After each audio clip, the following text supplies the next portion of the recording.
Hi, my name is Simon Sanborn, and welcome to the Count to 10 podcast. It's the 411 on kids and behavior.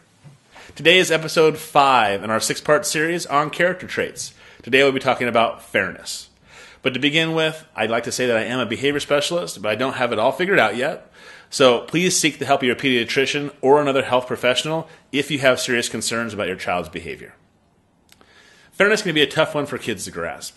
I start out by teaching kids to see things from somebody else's shoes. We joke around that we're not literally going to try each other's shoes on, but that we want to see what it looks like from somebody else's viewpoint. I then discuss what it means to see things from that viewpoint and how things can be seen differently.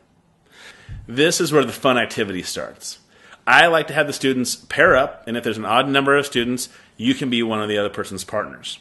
It's always good for kids to see adults do these things, and it's a great opportunity to model that kind of behavior that you want them to see. So have the students stand back to back and ask the first child to describe what they're seeing from their point of view. A plant on a desk, a cool picture on the wall, or maybe the door to the classroom. Then have the other student describe their part of the room. Once they've both done this, have them switch sides. Now you can talk about what they're seeing or recognizing what their partner saw. You can also talk about some things they see that their partner didn't see. This is a very literal way to show the idea of seeing things from somebody else's point of view. But after this exercise, sit and talk about seeing behaviors from somebody else's point of view. I like to say, imagine somebody took something out of your hand while you were playing with it. Instead of getting angry, pause and be understanding that maybe they thought you were done playing with it, or maybe they thought you said you could use it. This doesn't have to excuse the behavior, but it does help students learn to understand and solve problems. The simplest way to address fairness is playing fair, taking turns, and playing by the rules. You can talk about sharing a toy, playing tag with friends, or following the rules when we play a board game with our sister or brother. Those all apply.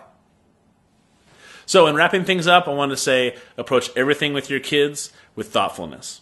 It's tough sometimes to see past some of those behaviors, but when you focus on the positive, it makes those harder behaviors easier to deal with. I want to let you know that I love comments, feedback, and any other constructive criticism you might have. If you have any of those or questions, please let me know at Simon, S-Y-M-O-N, at tpspproductions.com. It's right here at the bottom of your screen. Remember, be compassionate, be thoughtful, and be joyous. Life's too short to do anything else.